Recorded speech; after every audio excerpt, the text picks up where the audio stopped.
हीनं धम्मं न सेवेय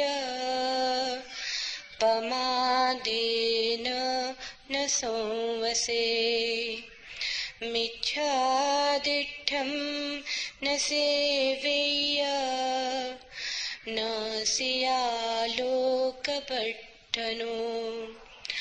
उत्तिष्ठेनप्पमज्जेय धम्मं सुचरितं चरे धम्माचारी सुखं सेति अस्मिन् लोके परगेह च यथा बुब्लुकं पश्ये यथा पश्ये मरीचिकम् एवं लोकम् अवेखन्तं मच्चुराजा न पश्यति एतपस्सृतं लोकं चित्तं राजरथोपमम् यत्थ बाला विसीदन्ति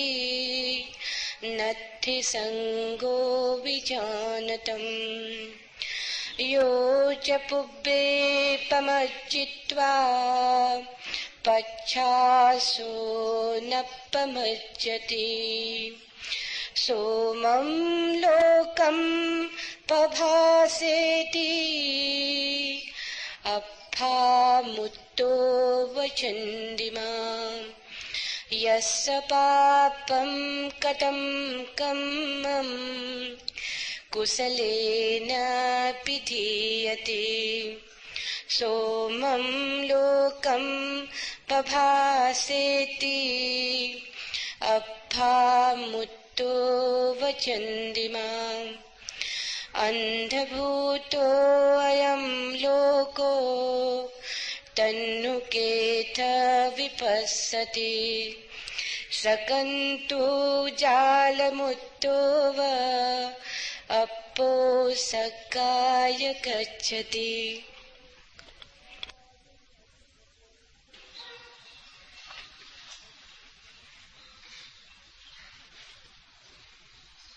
पहला सूत्र और अत्यंत क्रांतिकारी। बुद्ध के ऐसे तो सभी वचन क्रांतिकारी हैं। बुद्ध के लिए धर्म कोई रूढ़ी नहीं,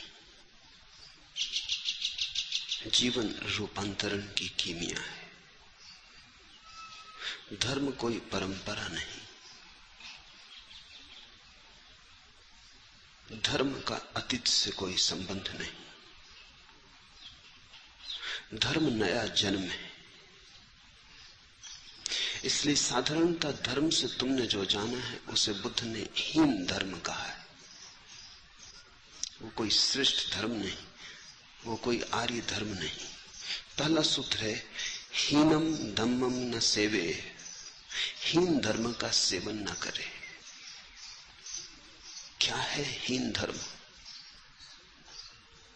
जो तुमने उधार पा लिया, जो तुमने सुन के पा लिया, जो तुमने औरों से पा लिया, परिवार से, समाज से, संप्रदाय से, जो तुमने स्वयं न खोजा, वो हीन धर्म है।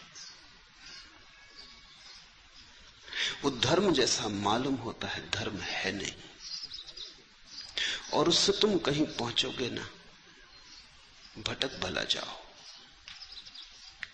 उससे तुम और गुत्थियों में उलझ जाओगे और गुंजलकें तुम्हें घेर लेंगी। अंधेरे का सांप और भी कुंडली मार के तुम्हारे चारों तरफ बैठ जाएगा। क्योंकि धर्म का संबंध परंपरा से नहीं, धर्म का संबंध तुमसे है, अपने आविष्कार से,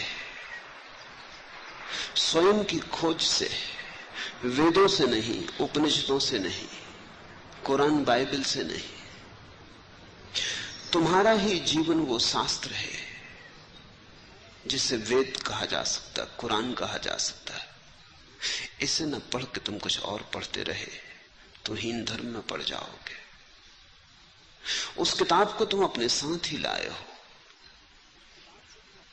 वो किताब तुम्हारे भीतर ही छिपी है। अब और किताबों से बचना, और किताबों को पकड़ के मत बैठ जाना। कहीं ऐसा ना हो कि हीरा तुम्हारे पास हो और तुम कंकड़ पत्थर बीनते हुए समय गंवा दो। बुद्ध परंपरा से चले आए धर्म को हीन धर्म कहते हैं, भीड़ के धर्म को हीन धर्म कहते हैं। ठीक कहते हैं, और क्योंकि भीड़ से राजनीति ली जा सकती, धर्म कैसे लोगे? भीड़ से पागलपन लिया जा सकता है, स्वास्थ्य कैसे लोगे? जो भीड़ के पास नहीं है उसे तुम भीड़ से कैसे लोगे? भीड़ से पाप सीख सकते हो, पुण्य का बीजारोपण न होगा, वो भीड़ के पास नहीं। साधारणतः समाज और राजनीति की आकांक्षा है कि तुम भीड़ के एक हिस्से हो जाओ, तुम पगडंडियां न खोजो। क्योंकि जो व्यक्ति अकेला चलता है समाज उससे नाराज होता है। समाज सिंहों को पसंद नहीं करता, भेड़ों को पसंद करता है, क्योंकि भेड़ों पर कब्जा किया जा सकता, मालकियत की जा सकती। राजनेता सिंहों पर मालकियत न कर सकेंगे, और न समाज के ठेकेदार, न पंडित पुरोहित। सिंहों का कोई भी नियंत्रण नहीं कर सकता। इसलिए इसके पहले कि तुम्हारा सिंहनाद हो, इसके पहले कि तुम्हारा व्यक्ति जागे, तुम्हें मार ही डाला जाता, काट ही डाला जाता। कोई हिंदू बनकर रह जाता, कोई मुसलमान बनकर रह जाता, कोई जैन बनके, कोई बौद्ध बनके। आदमी पैदा ही नहीं हो पाता। इसके पहले कि स्वभाव अंकुरित हो, तुम्हारे चारों तरफ इतनी बागुड़ लगा दी जाती, तुम्हारे शाखा शाखा पर इतने प्रतिबंध लगा दिए जाते, तुम्हारी जड़ों पर इतनी परतंत्रता थोप दी जाती कि तुम कुछ के कुछ हो जाते हो जो तुम होने को ना आए थे, जो तुम्हारी नियति न थी। और तब अगर तुम दुखी हो तो कुछ आश्चर्य नहीं। हीन धर्म ने तुम्हें दुखी किया है। जब तक तुम वही ना हो जाओ जो तुम होने को हो, जब तक तुम्हारा स्वभाव न खिले, फूल न बने, तब तक तुम रोते ही रहोगे। तुम्हारे आंखों के आंसू सिर्फ इतना ही कहते हैं कि तुम जो बनने को आए थे वो न बन पाए, तुम वो गीत ना गा पाए जो तुम्हारे प्राणों में छिपा था। वो अब भी कसमसाता है, लेकिन तुमने अपने को सस्ती चीजों में बेच दिया। तुमने सुविधा खोजी, सत्य नहीं। तुमने सांत्वना खोजी, सत्य नहीं। तुमने संतोष खोजा, सत्य नहीं। हीन धर्म सांत्वना देता है, श्रेष्ठ धर्म सत्य देता है। सत्य से जो संतोष मिलता है वो बात ही और। संतोष से जो सत्य को मान के बैठ जाता है उसने झूठ को पकड़ लिया। इसलिए तो तुमने इतने झूठ पकड़े, उनसे संतोष मिलता है। कोई मर गया, दुख हुआ, पीड़ा उठी, डूब गए तुम एक अंधकार में। चाहते हो कोई कहे आत्मा अमर है, चाहते हो जो मरा वो मरा नहीं, चाहते हो कि ये सिर्फ शरीर ही बदला है, मेरा प्यारा जिएगा। लोग तुम्हें समझाने मिल जाते हैं, उससे सांत्वना मिलती है। वो तुम्हारे घाव पर मलहम के फोहे रख देते हैं, घाव मिटता नहीं। न ही जीवन में ज्ञान होता, न तुम्हें पता चलता कि सच में आत्मा अमर है, क्योंकि ये पता तो अपने भीतर जाने से चलेगा, ये किसी के मरने से पता ना चलेगा। ये तो तुम स्वयं ही जियोगे और मरोगे तो पता चलेगा। हीन धर्म सांत्वना की तलाश है। तुम पूछते हो, अंधेरा है, अकेला हूं, कोई मिल जाता है, वो कहता है प्रभु के गीत गाओ, गुनगुनाओ भजन, मंत्रोच्चार करो, भय मिट जाएगा। ऐसे तुम्हें झूठे गंडे और तावीज मिल जाते, इनको तुम बांध लेते हो। थोड़ी देर को अकेलापन मिटता सा लगता भी है, फिर उभरेगा, फिर लौटेगा। झूठ ज्यादा देर काम नहीं आ सकता। हीनम धम्मम न सेवे, पमादेव न संवसे, मिच्छा दिठम न सेवे, न सिया लोका बड्डनो। हीन धर्म का सेवन न करे, प्रमाद से न रहे, मिथ्या दृष्टि न रखे, आवागमन को न बढ़ाए। एक एक वचन को गौर से समझो। जिधर से आ रही है लहर, अपना रुख उधर को मोड़ दो।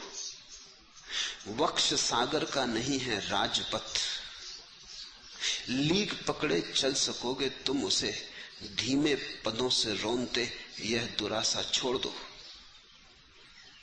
राजपथ नहीं है जीवन के सागर पर, यहां तो पगडंडियां हैं। पगडंडियां भी कहना ठीक नहीं। ऐसा ही है जैसे पक्षी आकाश में उड़ते और पीछे कोई पदचिन्ह नहीं छोड़ जाते। रास्ते तैयार होते बड़ी सुगमता हो जाती, तुम उन पे चल लेते। रास्ते तैयार नहीं, अपने ही चलने से रास्ता बनाना होता है। धर्म पथ कहीं मौजूद नहीं, कहीं रेडीमेड नहीं कि बस तुम उस पे चल जाओ, कि जब मर्जी हुई तब चल लोगे। राजपथ तुम्हारी प्रतीक्षा करता है, तुम ही बनाओगे तो तुम ही चलोगे। कभी जंगल में गए हो, कभी जंगल में भटके हो, झाड़ झंखाड़ में जहां से निकलना भी मुश्किल हो जाता है, वहां क्या करते हो? वहां कोई पथ तो तैयार नहीं, हाथ से ही झाड़ियों को हटाते हो, संभाल संभाल के पैर रखते हो, चलने के पहले रास्ता बनाते हो, या ऐसा कहो कि चल चल के रास्ता बनाते हो। वैसा ही है जीवन भी, और अच्छा है कि वैसा है। कहीं राजपथ होते बंधे बंधाए, ट्रेनें छूटती होती परमात्मा की तरफ, बसें जाती होती एसटीसी की, सब खराब हो जाता, परमात्मा भी तो कौड़ी का हो जाता, सत्य भी पाने योग्य न रह जाता। बहुत सस्ता मिल जाए, इतना सस्ता मिल जाए तो उससे मुक्ति नहीं हो सकती थी। अच्छा है कि कोई राजपथ नहीं, अच्छा है कि बुद्ध चलते हैं और उनका पथ खो जाता है, ताकि दूसरे पुनः बुद्ध हो सके। अगर बुद्धों का रास्ता पकड़ के तुम चल लेते, तुम बुद्ध कभी भी ना हो पाते। पर यही तुमने किया है, यही सारा संसार कर रहा है। किसी ने महावीर का रास्ता पकड़ा है, जो कि है नहीं, जो कि हो नहीं सकता। महावीर चले थे जरूर, लेकिन अब कोई तय नहीं कर सकता कि कहां उनके पैर पड़े थे। वे पैर तो मिट गए, वे तो बनते ही नहीं। आकाश में पक्षियों की उड़ान है, लोग अनुमान से बना लेते, लोग सोच सोच के बना लेते।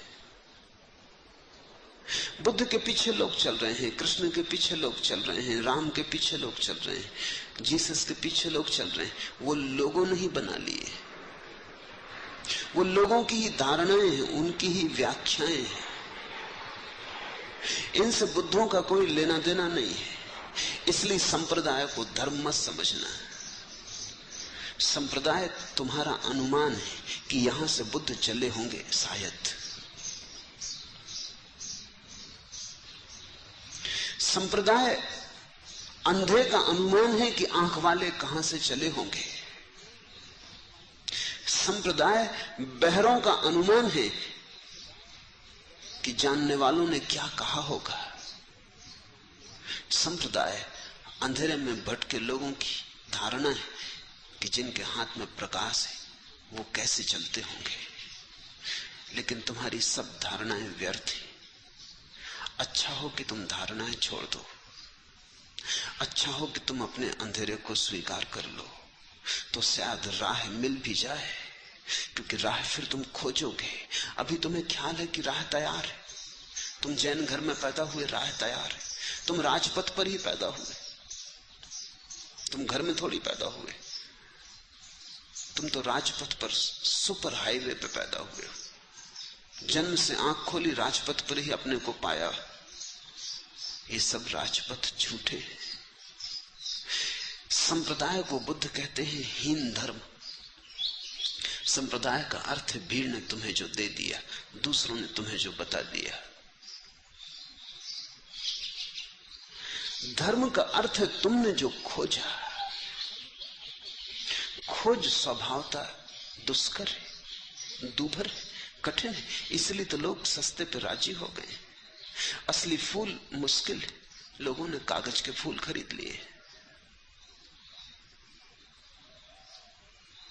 जीवन को बदलना कठिन है, लोगों ने ऊपर से रामचदरियां ओढ़ ली, सोचते हैं कि ठीक है। राम को भीतर ले जाना तो बड़ा कठिन है, श्वास श्वास में पिरो जाए,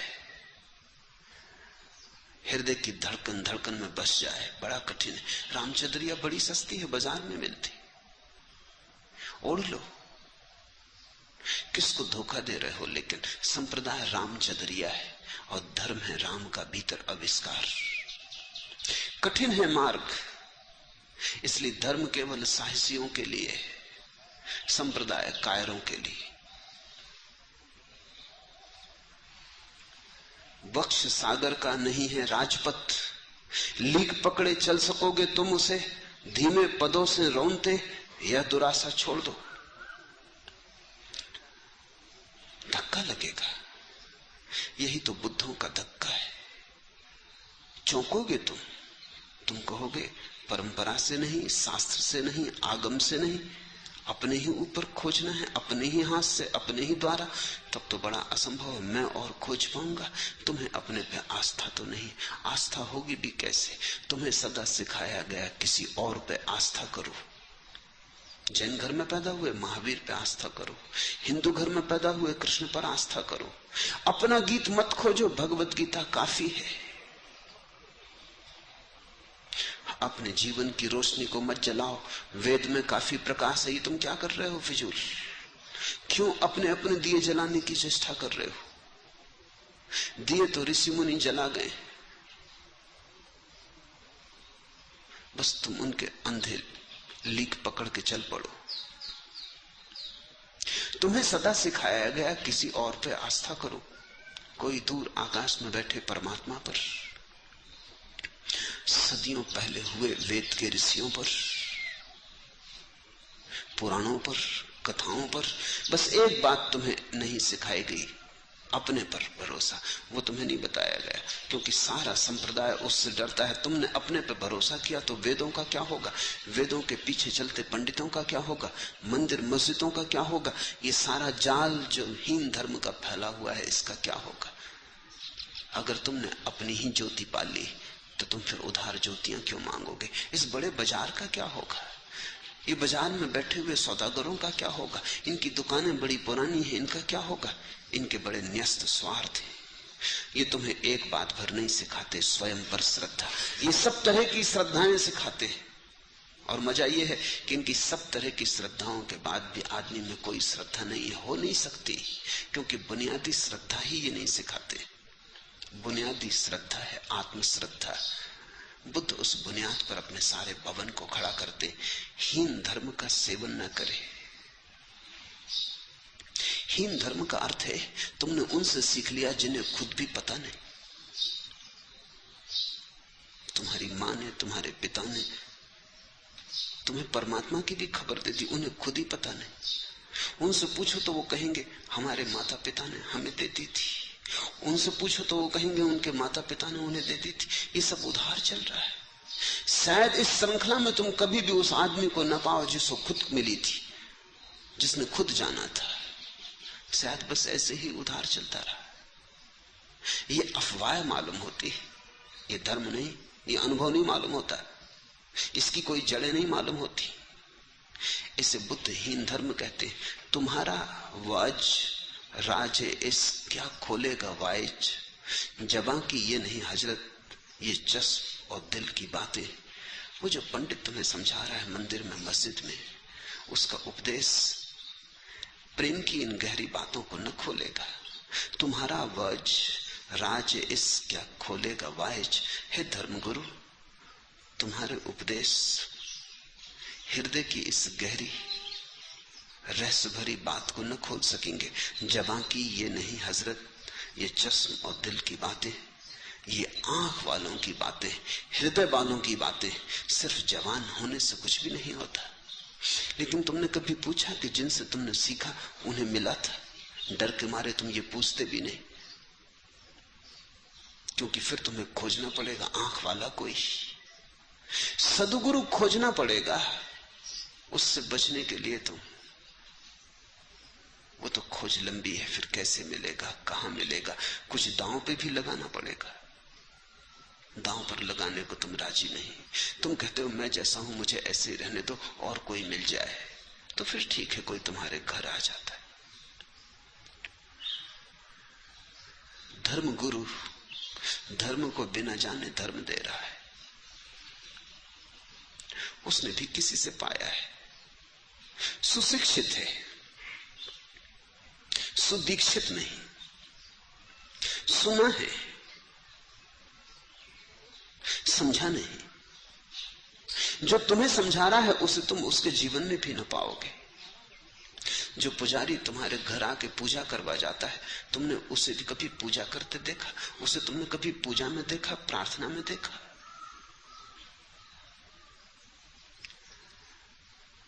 वक्त बेवक्त जब तुम्हें जरूरत पड़ती है, जो पंडित आके तुम्हारे घर में मंत्रोच्चार कर जाता है, जरा उसके घर में जाके भी तो देखो उसने कभी मंत्रोच्चार किए। नीत्शे ने कहा है, और बिल्कुल ठीक कहा है, कि अगर धर्म से छुटकारा पाना हो तो थोड़े दिन धर्म गुरुओं के पास रह लो। धर्म से छुटकारा पाना हो तो थोड़ी देर धर्म गुरुओं के पास रह लो, तो तुम्हें पता चल जाएगा कि सब धोखाधड़ी है, ये सब बातचीत है। जो वो दूसरों को कह रहे हैं होना चाहिए, वो उनके जीवन में भी नहीं हुआ, उसे तुम वहां भी न पा सकोगे। ये हीन धर्म है। हीन धर्म का सेवन न करे। सेवन शब्द बड़ा अद्भुत है। सेवन का अर्थ है भोजन न करे। हीन धर्म को अपने भीतर न ले जाए, क्योंकि जो तुम भीतर ले जाओगे वो तुम्हारा रक्त मांस मज्जा बनेगा। जो तुम भीतर ले जाओगे, जो तुम आहार लोगे, वही तो तुम बन जाओगे। अगर हीन धर्म का सेवन किया तो तुम हीन बन जाओगे। अगर पंडितों से तुमने सीखा, वे खुद ही तोते थे, तुम भी तोते हो जाओगे। तुमने देखा तोते बड़े बेईमान होते। तोते को घर में रखो, पिंजरे में रखो, सोने का पिंजरा बनाओ, हीरे जवाहरात लगाओ, सेवा करो, वो जब तक पिंजरे में तुम्हारी बात दोहराएगा। तुम जो कहोगे वही दोहराएगा। तुम जयराम जी सिखाओगे तो जयराम जी दोहराएगा। तुम अल्लाह का नाम सिखाओगे तो अल्लाह का नाम दोहराएगा। तुम जो कहोगे वही कहेगा। जरा पिंजरा खुला छोड़ देना, एक दिन उड़ जाएगा। फिर तुम लाख चिल्लाओ, झाड़ पे बैठा रहेगा, फिर नहीं दोहराएगा। फिर तुम लाख बुलाओ, फिर नहीं आएगा। बड़ा दगाबाज। इसलिए दगाबाज को कहते हैं तोता चश्म, धोखेबाज को कहते हैं तोता चश्म। तोते जैसा, वफादार को कहते हैं कुत्ते जैसा। एक दफा तुम उसे धक्का भी मार दो, नाराज भी हो जाओ, तो भी भूलेगा नहीं, तो भी याद रखेगा तुम्हारे प्रेम को। आस्था उसकी टूटेगी ना। तुम दूर जंगल में कुत्ते को छोड़ाओ। कभी कभी तो ऐसा हुआ है कि कोई कुत्ते को छोड़ने, छुटकारा पाने जंगल में गया, फिर रास्ता भूल गया, फिर अपने ही कुत्ते के पीछे घर लौटना पड़ा। लेकिन कुत्ता घर आ जाएगा। वर्षों बाद मिलोगे तो पहचान लेगा। दूर से तुम्हारी वास को पहचान लेगा, तुम्हारी गंध को पहचान लेगा। भूलता ही नहीं। याददाश्त जैसे हृदय में बैठ गई। पंडित को तुम जब तक पैसे देते हो, धर्म की बातें दोहराता रहेगा। तुम पैसे देना बंद करो, अधर्म पे उतर आएगा। वहीं छीना झपटी और फजीयत शुरू कर देगा। बुद्ध ने कहा है जो तुमने पंडितों से लिया वो हीन धर्म है, इसलिए स्वाभाविक अगर पंडित बुद्ध के विरोध में हो गए और उन्होंने बुद्ध के पैर न जमने दिए इस देश में, तो कुछ आश्चर्य नहीं, क्योंकि बुद्ध के पैर जमते तो पंडितों का क्या होता। इसलिए पंडित सदा ही बुद्ध पुरुषों के विपरीत रहना ही पड़ेगा, क्योंकि बुद्ध पुरुष तो उनके सारे व्यवसाय को डमाडोल कर देते हैं। वो तो लोगों को कहते हैं ये कुछ बात ऐसी है कि किसी मंदिर में न मिलेगी, किसी मस्जिद में न मिलेगी, अपने भीतर खोजोगे तो ही मिलेगी।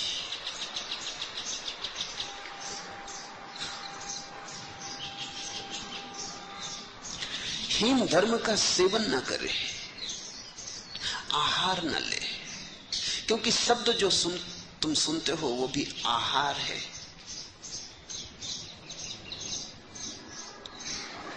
तुम भोजन में तो बड़ा विचार करते हो कि शुद्ध है या नहीं, पानी पीते हो तो देख लेते हो साफ सुथरा है या नहीं। धर्म पीते हो देखते ही नहीं, देखते नहीं किसी स्वच्छ झरने से आता है कि सारे नगर का मलमूत्र जहां बहता है उस गंदे डबरे से आता है। भीड़ से जो धर्म तुमने लिया है वो नगर के बीच से बहते हुए नाले से पिया है। उसे बुद्धहीन कहते हैं तो ठीक ही कहते हैं। तो तुम्हारे भीतर के हिमालयों में वो झरना छिपा है जहां से तुम स्वच्छतम स्फटिक मणि जैसा स्वच्छ धर्म पाओगे, जहां उस पर कोई धूल नहीं पड़ी, जहां वो जूठा नहीं किया गया है, जहां स्रोत उसका ताजा है, वहीं पाओगे तुम गंगोत्री अपने भीतर। बाहर तुम खोजने गए तो तुम किसी भी घाट पे जाओ वो बासा होगा। काफी लोग उस पे चल चुके, काफी लोग वहां से पानी पी चुके, तुम्हें दिखाई भी नहीं पड़ता क्योंकि आदत हो जाती। पश्चिम से जो लोग आते हैं उनके डॉक्टर उनसे कहते हैं एक बात भर ख्याल रखना, भारत में पानी मत पीना, सोडा पी लेना, कोका कोला पी लेना, फेंटा पी लेना, जो पीना हो पी लेना, शराब भी पी लेना, मगर पानी मत पीना। क्यों? हम तो यहां मजे से नदी नालियों में पी रहे हैं, कोई हमें अड़चन नहीं, आदत, हमें ख्याल ही नहीं कि उन्हीं नदियों में उन्हीं डबरों में भैंसें भी नहा रही हैं, घोड़े भी पानी पी रहे हैं, आदमी भी स्नान कर रहे हैं, लोग नदियों के किनारे पाखाना भी कर रहे हैं, वो सब पाखाना भी नदियों में बह रहा है, हम मजे से पी रहे हैं, हमें याद ही नहीं, पुरानी आदत हो गई। पश्चिम के आदमी को देख के बड़ी घबराहट होती कि तुम क्या कर रहे हो, यहीं भैंसें खड़ी हैं, यहीं घोड़े खड़े हैं, यहीं बैलगाड़ियां निकल रही, वहीं तुम मजे से सूर्य नमस्कार कर रहे हो, तैयार हो बिल्कुल जल पीने को, स्नान करने को। जिस गांठ पर हम बहुत दिन रह जाते हैं हम भूल ही जाते हैं। ऐसा ही धर्म के संबंध में हुआ है। तुम जरा सोचो तो, तुमने कहां से धर्म का जल पिया है, किससे पिया है? उनके जीवन में कोई चमक देखी थी, कोई रोशनी देखी थी, उनके आसपास कुछ देखा था, प्रभा मंडल, उनके चरणों में तुमने प्रभु की पगध्वनि सुनी थी, उनकी श्वासों में तुम्हें कुछ सुवास मिली थी परलोक की, उनके पास तुमने कोई स्वर्ग का सपना देखा था। कहां से लिया है, किससे लिया है?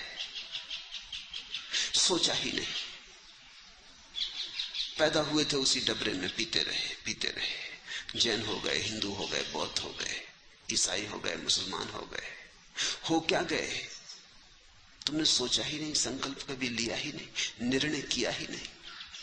और ये भोजन है, और ये शरीर का भोजन नहीं, आत्मा का भोजन है। शरीर के लिए तो तुम इतने होशियारी रखते हो, उस दुकान से लेते हो जहां साफ सुथरा है, जहां मक्खियां नहीं भिनभिनाती,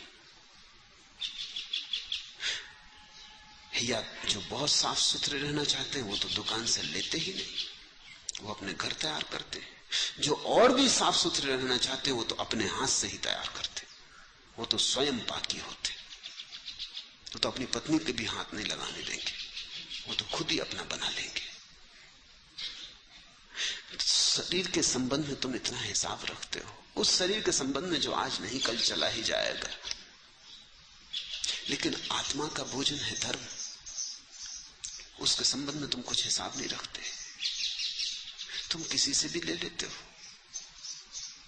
तुम जहां पाते हो संयोग से वहीं ले लेते हो। धर्म तुम्हारे लिए दुर्घटना है, तुम्हारे जीवन का सुविचारित चुनाव नहीं। इसलिए मेरे देखे अगर आर्य धर्म, जिसको बुद्ध श्रेष्ठ धर्म कहते हैं, उसे अगर दुनिया में प्रतिस्थापित करना हो तो उसका एक ही अर्थ होगा कि प्रत्येक व्यक्ति होशपूर्वक अपना धर्म चुने, अपनी तरफ से खोजे, फिर जहां उसकी खोज उसे ले जाए जाने को मुक्त रहे। किसी घर में पैदा होने से न कोई हिंदू हो न कोई मुसलमान हो। हां, किसी को खोजने से लगे कि कुरान से उसका तालमेल बैठ जाता है, कि कुरान पढ़ते वक्त, कुरान की आयतें दोहराते वक्त उसके भीतर कोई तार छिड़ जाते, कि उसके भीतर कोई गूंज होने लगती है जो कभी भी वेद पढ़ने से नहीं हुई। तो ठीक है, वो हो जाए मुसलमान। या कोई मुसलमान अगर पाए कि गीता पढ़ने से और उसके भीतर का गीत सजग हो उठता है, सोए प्राण जागने लगते हैं, जैसे कोई अंगड़ाई लेता हो, जिससे नींद उतरती हो, खुमार जाता हो नींद का, तो फिर कोई हर्जा नहीं, वो हो जाए गीता का भक्त, लगे कृष्ण के पीछे, लेकिन ये खोज अपनी हो। तुम्हारे कृष्ण तुम्हारी आत्मश्रद्धा से आए, तुम्हारे बुद्ध भी तुम्हारी आत्मश्रद्धा से आए। तुम्हारी आत्मश्रद्धा प्राथमिक हो, फिर कुछ भी हो। प्रमाद से ना रहे। अभी तुम जो जी रहे हो जीवन, वो मूर्छा का है, इसलिए तो हीन धर्म में उलझ गए हो, सोए सोए हो, धक्के खा रहे हो। जहां पाते हो सोचते हो यहीं के लिए भेजे गए, जहां लहर ले जाती वहीं चले जाते हो। न कोई गंतव्य है, न कोई दिशा का बोध है, न प्राणों की कोई आतुरता है कहीं पहुंचने की, कहीं जाने की, कुछ होने की। प्रमाद से न रहे, मूर्छा छोड़े, होश से भरे, मिथ्या दृष्टि न रखे। कौन सी दृष्टि मिथ्या है? किस दृष्टि को बुद्ध सम्यक कहते हो, किस दृष्टि को मिथ्या कहते हैं? जो तुम्हारी नहीं वो मिथ्या है, जो तुम्हारी है वो सम्यक है, जो निज की है वो सम्यक है। आंख तो अपनी हो तो ही ठीक होती, दूसरे की आंख तो कैसे ठीक हो सकती?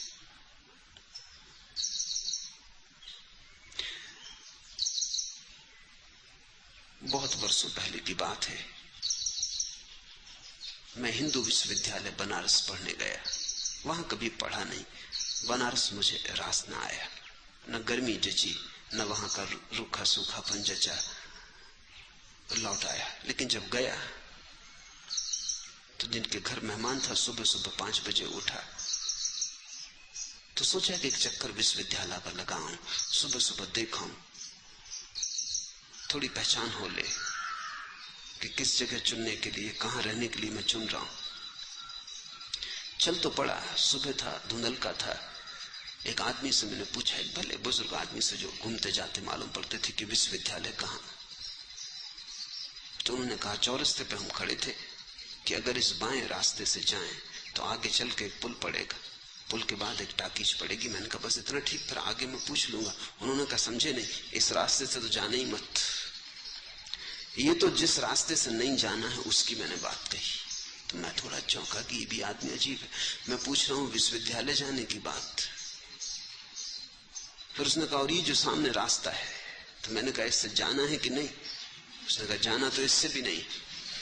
तो मुझे लगा कि कुछ पागल है, कुछ झक्की। तो मैंने कहा तुम मुझे उतना ही बता दो जिससे जाना है। अब तो मुझे उसके रास्ते पे जाने में भी थोड़ा संदेह होने लगा। तो उसने कहा इस रास्ते से जाना है, लेकिन उस पर मैं खुद ही जा रहा हूं, तो थोड़ी दूर तो मैं ही तुम्हें साथ दे दूंगा।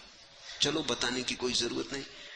अब मुझे शिष्टाचारवश इंकार करना भी ठीक न मालूम पड़ा, लेकिन अब जाने का कोई अर्थ नहीं दिखाई पड़ा कि इसके साथ जाना। कोई 15-20 मिनट चलने के बाद मैंने कहा कि कब तक पहुंचेंगे? उसने कहा सच्ची बात पूछते हो तो मैं खुद ही यहां अजनबी हूं। तो मैंने कहा भले मानुस, तुमने पहले क्यों ना कहा? उसने कहा जितनी मुझसे सहायता हो सके उतनी तो कर दूं। फिर दूसरा कोई था भी नहीं जिससे तुम पूछ लेते। ये बात भी ठीक है, तो मैंने अब क्या करना, मैं किसी से पूछूं कि तुम्हारी मान के चलूं? उसने कहा वैसे तो मैं किसी से पूछना हो तब तो रास्ता चलने भी लगा, पूछ सकते हो, लेकिन मैं ये कहता हूं कि विश्वविद्यालय जाके करोगे क्या? तब तो उसने और बड़ी मजे की बात की, फायदा भी क्या है? जो पहुंच गए उनको क्या मिला है? तब तो आदमी पागल ही नहीं मालूम पड़ा, परमहंस भी मालूम पड़ा। ठीक ही कह रहा है। फिर तो दूसरे विश्वविद्यालयों में रहा, लेकिन जब भी विश्वविद्यालय जाता नए वर्ष के प्रारंभ में और वर्ष के पूरे न हो पर लौटता, तो उस आदमी की बात मुझे न भूलती, क्योंकि हर वर्ष वो आदमी सही साबित होने लगा कि जो पहुंच गए उनने क्या पा लिया है। फिर जब विश्वविद्यालय की सब परीक्षाएं भी पूरी हो गई, सामान लाद के तांगे पे मैं स्टेशन की तरफ वापस लौटने लगा, तब फिर उसकी मुझे याद आई 6 साल पहले उसने ये कहा था। तब मैं सोचने लगा वो आदमी ठीक ही कह रहा था कि जाके भी क्या करोगे, वहां जाने से कभी किसी को कुछ मिला है? तो मेरे मन में दुख भी हुआ कि मैंने एक क्षण भर को सोचा कि वो आदमी पागल था, ये उचित नहीं था। नहीं, वो पागल नहीं था, परमहंस ही था। तुम जहां जा रहे हो वहां दूसरे अगर पहुंच गए हैं और उनको कुछ नहीं मिला, तो तुम किस लिए जा रहे हो, उसकी बात तो ठीक लगती है। और एक ज्ञान है जो विश्वविद्यालय में मिलता है, जो कि सच्चा नहीं है, जो कि किताबी है, जो कि शास्त्रीय है, जिससे सूचना मिलती है लेकिन भीतर का दिया नहीं जलता, जिससे मूर्छा नहीं टूटती। मूर्छा शायद और घनी हो जाती, और अकड़ आ जाती। कल रात में एक गीत पढ़ता था, है अभी कुछ और है जो कहा नहीं गया, निर्विकार मस्तक को सींचा है तो क्या, नदी नाले ताल कुएं से पानी उलीचा है तो क्या, उड़ा हूं दौड़ा हूं तैरा हूं पारंगत हूं, इसी अहंकार के मारे अंधकार में सागर के किनारे ठिठक गया, नत हूं उस विशाल में मुझसे बहा नहीं गया। है अभी कुछ और जो कहा नहीं गया, निर्विकार मस्तक को सींचा है तो क्या, भर लिया मस्तक, खूब भर लिया, दिल भर के भर लिया, लबालब भर लिया तो क्या, नदी नाले ताल कुएं से पानी उलीचा है तो क्या, उड़ा हूं दौड़ा हूं तैरा हूं पारंगत हूं तो क्या। लेकिन जैसे जैसे मस्तिष्क भर जाता है, एक अहंकार उठता है कि मैं जानता हूं। इसी अहंकार के मारे अंधकार में सागर के किनारे ठिठक गया, न तो हूं उस विशाल में मुझसे बहा नहीं गया। ज्ञान तुम्हें अज्ञान से छुटकारा तो नहीं दिलाता, सरलता से छुटकारा दिला देता है। ज्ञान तुम्हें ज्ञानी तो नहीं बनाता, ज्ञानी होने की अकड़ दे देता है। फिर उस अकड़ के कारण ही असीम में उतरना मुश्किल हो जाता है। इसी अहंकार के मारे अंधकार में सागर के किनारे ठिठक गया, नत हूं उस विशाल में मुझसे बहा नहीं गया, इसलिए जो और रहा वह कहा नहीं गया। शब्द यह सही है, सब व्यर्थ है, पर इसीलिए कि शब्दातीत कुछ अर्थ है। शायद केवल इतना ही, जो दर्द है वह बड़ा है, मुझी से सहा नहीं गया। तभी तो जो अभी और रहा वह कहा नहीं गया। पंडित जो कह रहा है, ज्ञान के आधार पर जो कह रहा है, शास्त्र के आधार पर जो कह रहा है, उसमें असली तो छूट ही गया, जो कहा ही नहीं गया। उसमें तो वस्त्रों की बात हो गई, देहों की बात हो गई, प्राण तो छूट ही गए। प्राण तो उसने भी नहीं जाने। मिथ्या दृष्टि कहते हैं बुद्ध। अगर तुम्हारी जानकारी सिर्फ जानकारी है तो मिथ्या दृष्टि। अगर तुम्हारी जानकारी जानना है, अगर तुम्हारी जानकारी जागना है, अगर तुमने ही अनुभव किया है, तुमने ही स्वाद लिया है, तो ही सम्यक दृष्टि, तो दर्शन स्वच्छ हुआ, तो आंखें साफ हुई। अन्यथा दृष्टि पर और पर्दे पड़ जाते हैं, इसलिए मिथ्या दृष्टि। इसे तुम समझना, मिथ्या दृष्टि बुद्ध अज्ञानी को नहीं कहते। बहुत लोग ऐसा ही समझते हैं। धम्मपद की बहुत सी व्याख्याओं में यही लिखा है, मिथ्या दृष्टि यानी अज्ञानी नहीं। कोई बच्चा मिथ्या दृष्टि नहीं है, बच्चा अज्ञानी है पर मिथ्या दृष्टि नहीं। मिथ्या दृष्टि तो वो है जिसके पास दृष्टि नहीं और जिसे ख्याल है कि दृष्टि है। दृष्टि के न होने का रूप अलग है, पता ही नहीं मुझे। एक आदमी कहता मुझे मालूम नहीं, इसको तुम मिथ्या दृष्टि नहीं कह सकते। ये कहता है मेरी कोई दृष्टि ही नहीं, मैं अंधा हूं। नहीं, मिथ्या दृष्टि वो है जो है तो अंधा, टटोल तो रहा है लकड़ी से, लेकिन अगर तुम उसे अंधा कहो तो नाराज हो जाए, क्रोध से भर जाए और सिद्ध करने लगे कि मेरे पास आंखें। वो मिथ्या दृष्टि। मिथ्या दृष्टि का अर्थ है जिसके पास सही दृष्टि तो नहीं है, लेकिन फिर भी भ्रांति है कि सही दृष्टि है, दावा है कि सही दृष्टि है। मिथ्या दृष्टि ना रखे, मिच्छा विठम न सेवे, पर बुद्ध कहते हैं उसका भी सेवन न करे, नहीं तो बढ़ता जाएगा। तुम जिसको सहारा दोगे वही बढ़ जाएगा। अगर मिथ्या दृष्टि को सहारा दिया तो धीरे धीरे वही जड़ें जमा लेगी, चूस लेगी तुम्हें, प्राणों को दीन जर्जर कर देगी, फिर तो छूटना भी मुश्किल हो जाएगा। किसी कभी देखा खंडहर के मकानों में वृक्ष जड़ें जमा लेते, फिर तो वृक्षों को हटाओ तो मकान भी गिरे, फिर तो हटाना मुश्किल हो जाता है। नहीं, सेवन ही मत करना, इससे तो भूखे रह जाना बेहतर है।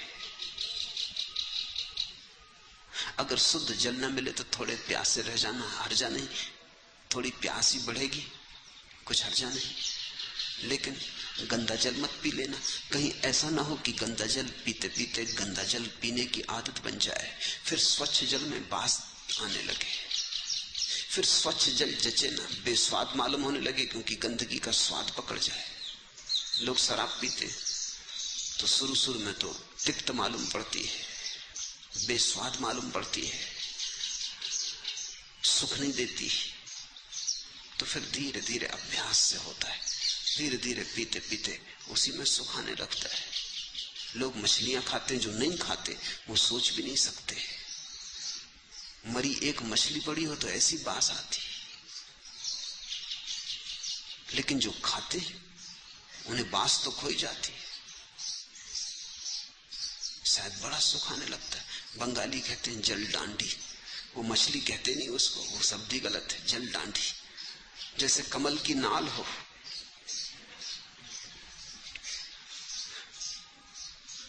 मछली बिना खाए आदमी हो ही नहीं सकता, तो घर घर में पोखरे बना के अपनी अपनी मछली पाल लेते। बंगाली के शरीर से भी मछली की बास आने लगती। बंगाली को पहचानना मुश्किल नहीं, आंख पे पट्टी बांध के घूम जाओ, बंगाली मिल जाए फौरन पहचान जाओ, जल डांडी की बास आएगी। लेकिन उसे नहीं आती, वो तो रम गया, वो तो पक गया। गंदगी की आदत मत डाल लेना, दुर्गंध की आदत मत डाल लेना। तो बुद्ध कहते हैं मिथ्या दृष्टि ना रखे, क्योंकि इन सबसे आवागमन बढ़ेगा। उदार धर्म, हीन धर्म, मूर्छा का जीवन, मिथ्या दृष्टि पर भरोसा, इससे आवागमन बढ़ेगा। बार बार आओगे इसी चाक में, बार बार उलझोगे, पेरे जाओगे, परेशान किए जाओगे, फिर जन्मोगे, फिर मरोगे, फिर जन्मोगे।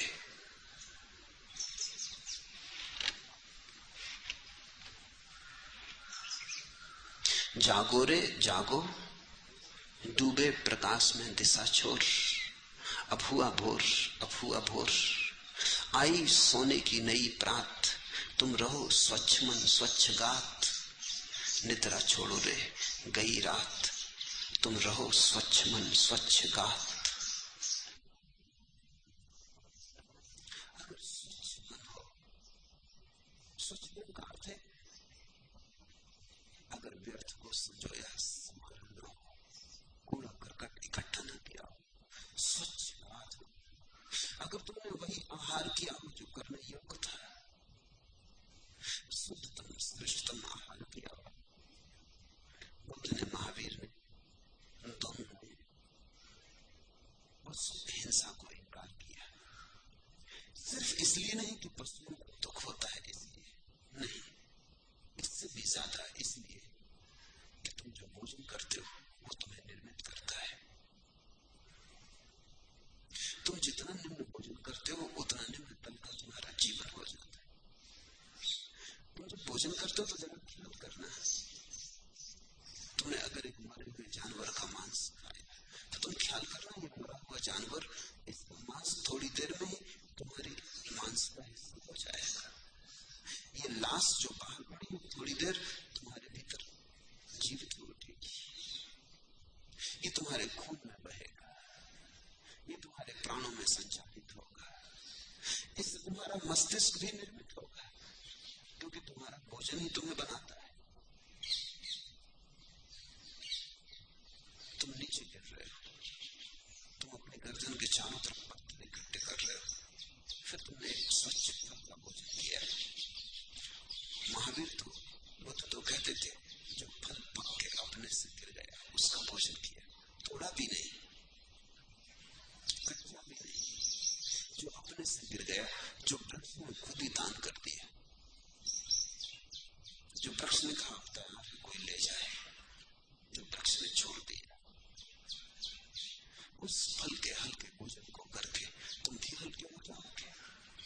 तुम पर गुरुत्वाकर्षण का असर कम होगा, तुम आकाश में उड़ सकोगे।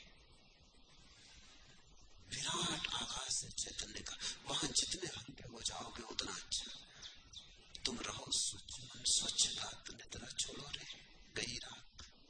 उठे, दूसरा सूत्र, प्रमाद ना करे, सुचरित धर्म का आचरण करे।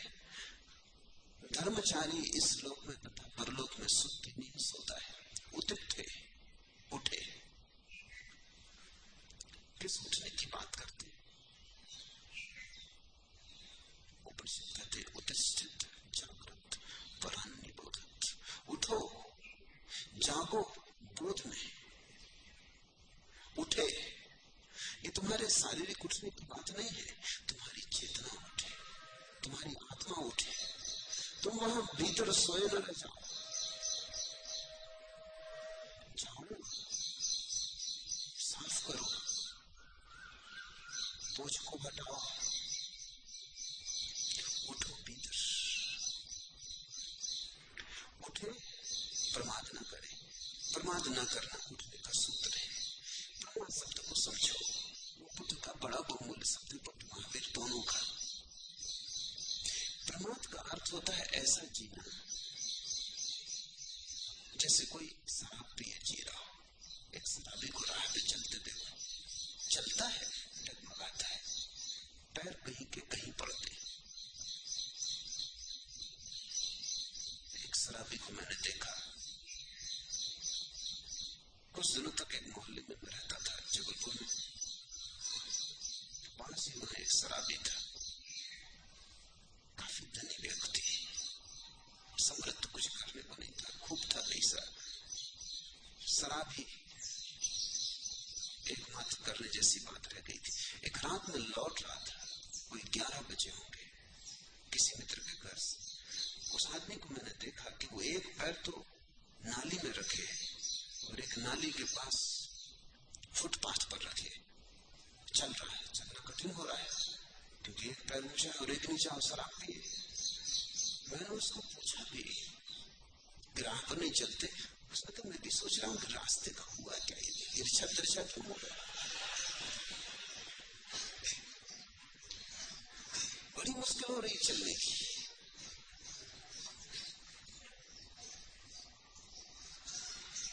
प्रमाद का अर्थ है तुम चल भी रहे हो, तुम्हें ठीक ठीक पता भी नहीं कहाँ चल रहे हो, क्या रास्ता है, कौन तुम हो, कहाँ जा रहे हो, किस लिए जा रहे हो, कहाँ से जा रहे हो, जाने की जरूरत भी है या नहीं।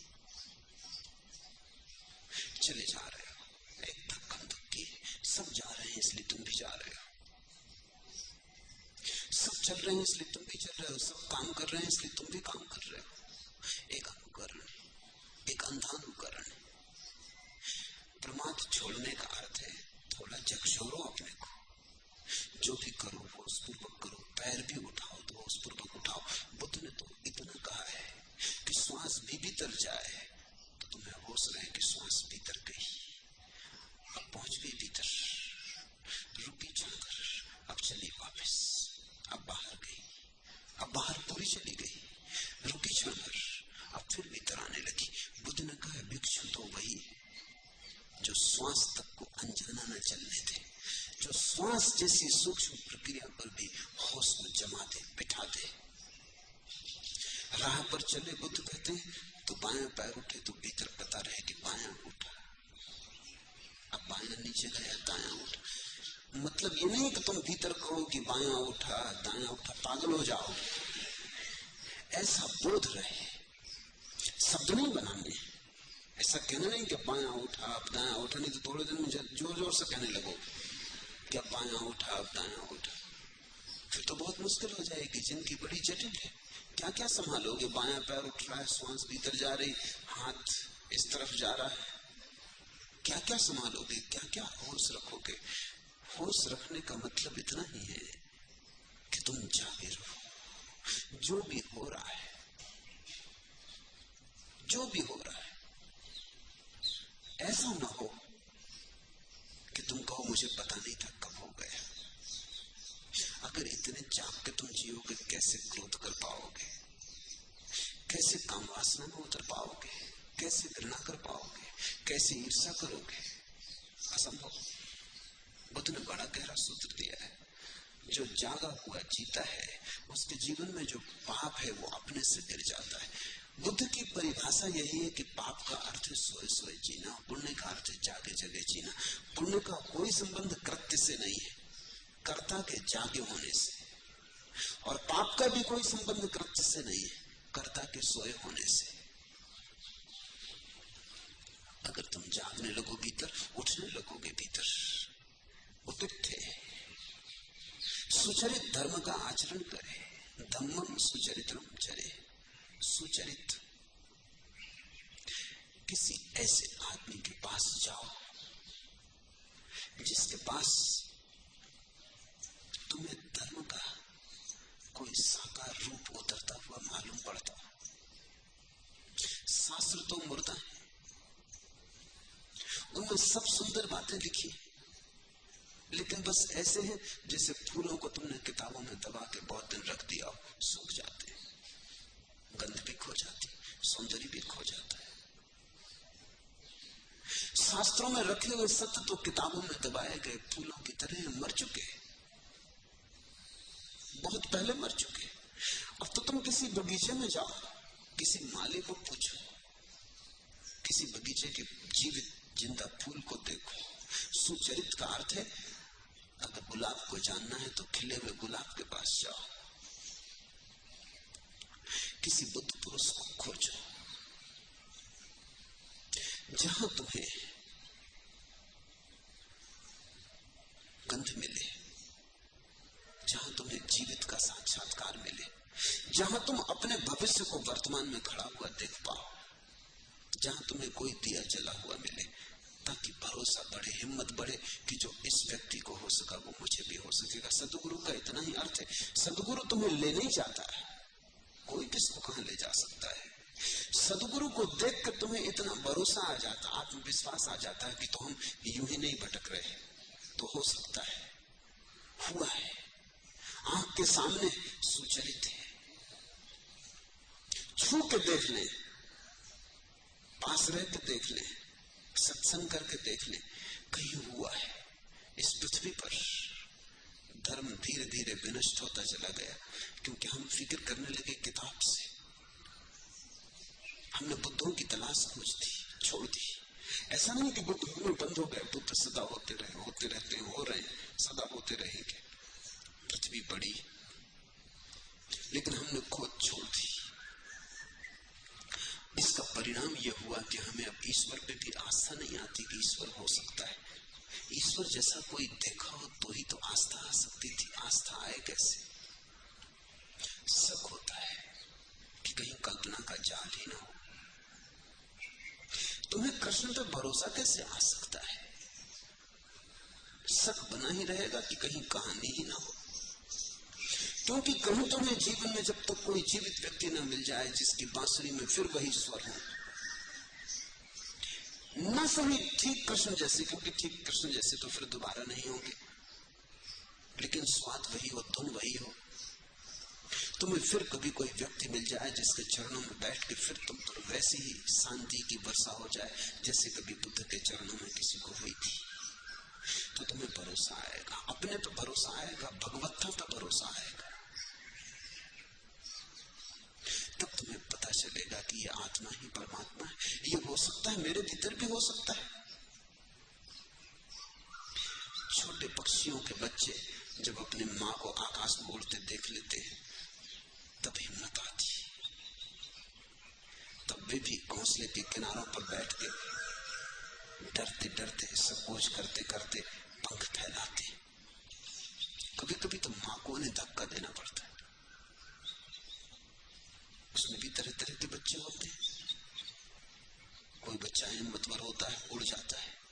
कोई बच्चा थोड़ा डरा होता है, नाजुक होता है, पकड़े ही घोंसले को रह जाता है, उड़ता ही नहीं। तो फिर माँ को धक्का भी देना पड़ता है, लेकिन धक्का देने के पहले वो उड़ती, घोंसले के चारों तरफ चक्कर मारती, उनको भी एक खबर देती है कि आकाश है, देखो, और मेरे जैसे पंख तुम्हारे पास भी है। माना कि तुम अभी छोटे हो, नए हो, पर क्या हर्ज, तुम्हारे पास छोटे पंख हैं, पर तुम्हारे बोझ को झेलने के लिए काफी है। फिर बड़े भी हो जाएंगे, उड़ोगे तो बड़े हो जाएंगे, उपयोग करोगे तो बड़े हो जाएंगे। जिसका उपयोग किया जाता है वो बढ़ जाता है, जिसका हम उपयोग नहीं करते वो धीरे धीरे सिकुड़ जाता है, खो जाता है। तुमने अपनी भगवत्ता का उपयोग नहीं किया तो सिकुड़ गई, खो गई। भगवत्ता पंखों की तरह है। तुम अपने पैरों का उपयोग न करोगे तो धीरे धीरे जड़ हो जाएंगे, एक दिन चल न पाओगे। रोज उपयोग करते रहो तो चलने के योग्य रहोगे, दौड़ो तो दौड़ने के योग्य रहोगे। किसी बुद्ध पुरुष के पास तुम्हें अपने पर भरोसा आता है, ये ख्याल रखना, यही भूल न हो जाए। कहीं ऐसा ना हो कि तुम बुद्ध पुरुष पे भरोसा ले आओ, बुद्ध पुरुष की सन्निधि में तुम्हें अपने पर भरोसा आ जाए तो सार्थक हुआ। तुम्हें बुद्ध पुरुष के प्रति जो श्रद्धा पैदा हो वो तुम्हारी आत्म श्रद्धा में रूपांतरित हो जाए। कहीं ऐसा ना हो कि छोटा बच्चा कहे कि ठीक माँ, तुझ पर मुझे भरोसा आ गया, तू उड़ सकती, लेकिन मैं नहीं उड़ सकता। कहां तू, कहां मैं? तो माँ के उड़ने से कुछ सार न हुआ। लेकिन बच्चा फड़फड़ाए थोड़े पंखों को, देखे कि अरे मेरे पास भी है, फिर माँ तो उड़ ही रही, फिर चलो इसकी छत्र छाया में थोड़ा हम भी उड़ ले। तो पहले बच्चा माँ के साथ साथ उड़ता है, बहुत दूर नहीं जाते, वृक्ष के 1-2 चक्कर लगाते, बैठ जाते, थक जाता है, छोटा है। फिर थोड़ी दूर की यात्राओं में निकलता है, एक वृक्ष से दूसरे वृक्ष तक जाता है, पर अभी भी माँ के पीछे लगा रहता है। देखा तुमने कभी पक्षियों को अपने छोटे बच्चों को उड़ाते? देखना चाहिए। जैसे छोटा बच्चा माँ का पल्लू पकड़े पकड़े चलता रहता घर में, अभी अपने पैर से नहीं चल सकता, जानता है कि पैर है, चलता भी है, लेकिन फिर भी पल्लू पकड़ा रहता। माँ जा रही चौके में तो वो चौके में चला जा रहा है, माँ जा रही बाथरूम में तो वहां भी घुसने की कोशिश कर रहा है, वो पल्लू पकड़े हुए, क्योंकि वो ये नहीं मान सकता अभी कि मैं अपने से चल सकूंगा। धीरे धीरे चलने लगेगा, फिर तुम पल्लू पकड़ाओ तो छुड़ा देगा कि ये क्या बात है, हटाओ भी। कल ही एक माँ मेरे पास आई, वो कहती मेरा बेटा आपका सन्यासी हो गया, अब वो हमसे मुक्त होना चाहता है। होना ही चाहेगा, हर बेटे को एक दिन होना ही पड़ता है। माँ समझदार है, उसको समझ में आया, उसने कहा ये बात तो ठीक है, होना ही पड़ेगा। एक दिन तेरा दामन छोड़ दिया था, एक दिन तेरा गर्भ छोड़ दिया था, फिर एक दिन घर भी छोड़ा, फिर एक दिन ये किसी और स्त्री के प्रेम में पड़ेगा, फिर तुझे भूलने भी लगेगा, ये बिल्कुल स्वाभाविक है। और फिर कभी अगर ये मेरे जैसे किसी व्यक्ति के प्रेम में पड़ गया तो तू खुद ही कह देगी जा, तो अब तू ही इसको कह देगी जा, अब कंजूसी मत कर। तेरे कहने में ही अब सौरभ है, तेरे कहने में ही अब रस है। और मां हिम्मत करे, उसने कहा कि ठीक, तो शायद तू इसे अपने हाथ से छोड़ दे और कहे कि जा तू मुक्त है, तो ये तुझसे छूट भी ना पाए, क्योंकि उससे जो तुम्हें छोड़ने को भी राजी है कौन छूट पाता है। जो तुम्हें स्वतंत्रता देने को राजी है उसके बंधन से छूटना असंभव है। पक्षियों के बच्चे पहले पक्षी के साथ उड़ते हैं थोड़ी दूर दूर, फिर एक दिन अपने पर तोड़ने लगते हैं। फिर मां कहेगी कि चलो इधर, तुम कहते हैं जाओ भी, तुम्हें जहां जाना है। अब हमारे पर है, अब हम खुद सीधे सीधे आकाश का साक्षात्कार करना चाहते हैं। उस दिन गुरु प्रसन्न होता है जिस दिन शिष्य कहता है अब मेरे पंख हैं, आशीर्वाद दो कि मैं सीधा सीधा आकाश का साक्षात्कार करूं। अब जरूरत नहीं कि तुम्हें कष्ट दो कि तुम मेरे साथ उड़ो, अब मैं उड़ सकूंगा। अब मैं जाता हूं सूरज की तरफ, अब मैं भरता हूं अपनी उड़ान, आशीर्वाद दो।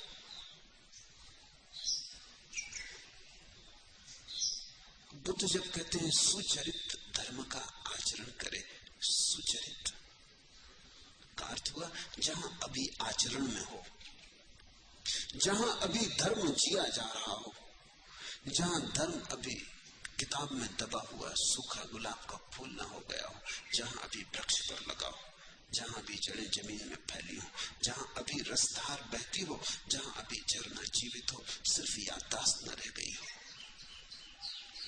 इसलिए सदगुरु की खोज अत्यंत जरूरी है। सदग्रंथ सदगुरु तक ले जाएं, बस इतना बहुत। सत्य तक तो सदगुरु के पास ही पहुंचना होता है, नहीं तो अपने पैरों पे भरोसा नहीं आता। और यात्रा लंबी है और पहाड़ ऊंचा है और चढ़ाई भारी है। जब तक तुम किसी ऐसे आदमी को न देख लो जो चढ़ गया है, तब तक तुम न चढ़ सकोगे। तुमने देखा हिलरी एवरेस्ट पर चढ़ा, उसके पहले तक सैकड़ों लोग कोशिश कर चुके और न चढ़ सके। हिलरी के बाद बहुत लोग चढ़ गए, अब तो हर साल कोई जाता है, अब तो कोई बात ही खास न रही। स्त्रियां भी चढ़ गई, क्या मामला हुआ? आखिर हिलरी के पहले क्यों न चढ़ सके लोग? करीब 50 साल से कोशिश चलती थी चढ़ने की एवरेस्ट पर। सैकड़ों लोग मर गए, गिर गए, खो गए, कभी लौटे ना वापस। पहाड़ दुर्गम से दुर्गमतर होता चला गया। फिर एक दिन हिलरी चढ़ गया, पर एक आदमी चढ़ गया, भरोसा आ गया, बात खत्म हो गई। अब तो बच्चे चढ़ जाएंगे, अभी स्त्रियां चढ़ी, तुम देखना 2-4-5 साल में कोई स्कूल के छोटे बच्चे चढ़ जाएंगे, क्योंकि ये तो मामला अब गया। एक दफा एक आदमी चढ़ गया, सारी आदमी चढ़ गई। अब कोई जाए चढ़ने या न जाए, लेकिन हर आदमी जानता है कि थोड़ी बहुत व्यवस्था की बात होगी, थोड़ा प्रशिक्षण की बात होगी, लेकिन चढ़ जाएंगे। जब हिलरी चढ़ गया, हम जैसा आदमी, तो हम क्यों न चढ़ पाएंगे? कोई कारण न रहा। एक आदमी चढ़ा तो पूरी आदमी चढ़ गई। चांद पर एक आदमी जिस दिन चला, उस दिन सारी आदमी चढ़ गई, अब कोई अड़चन न रही। ये पहाड़ तो छोटे छोटे हैं, सत्य का पहाड़ अति दुर्गम है। वो शिखर आंख में दिखाई भी नहीं पड़ता। तुम कितना ही सिर उठाओ, कितना ही सिर उठाओ, वो शिखर बड़ा दूर है, दूर आकाश में धुंधलके में खोया है। लेकिन जब तुम देख लेते हो एक आदमी चढ़ गया। जापान में कहावत है, ज़ेन फकीर कहते हैं कि अगर पहाड़ पर जाना हो तो उस आदमी से पूछो जो बहुत बार आता जाता हो।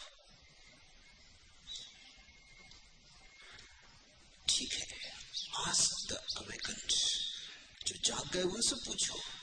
अगर जागना है, तुम किताबें खोल के बैठे हो, उन किताबों से तुम चढ़ न पाओगे। हाँ, चढ़े हुओं की बातें तुम्हें याद हो जाएंगी, कंठस्थ हो जाएंगी, हृदयस्थ नहीं। हीन धर्म तो तुम्हें मिल जाएगा, आर्य धर्म तुम कहां पाओगे? खोजो कहीं जीवंत को सुचरित धर्म का आचरण करे। धर्माचारी इस लोक में तथा परलोक में सुख की नींद सोता है।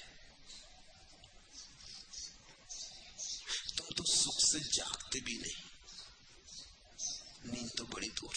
तुम तो सुख से जीते भी नहीं, मृत्यु तो बड़ी दूर। जिसने धर्म का आचरण किया है सुख से जीता है, ये तो ठीक ही है, इसकी तो बुद्ध बात ही नहीं करते। सुख से मरता है, सुख से जागता है, इसकी तो बात ही नहीं करते। सुख से सोता है, सोने में जब होता नहीं तब भी सुख की धारा बहती रहती, जागने में तो होता है तब तो बहती ही है। असल में जो जाग गया वो सोने में भी जागा ही रहता है। असल में जो जी लिया वो मर के भी जीता ही चला जाता है।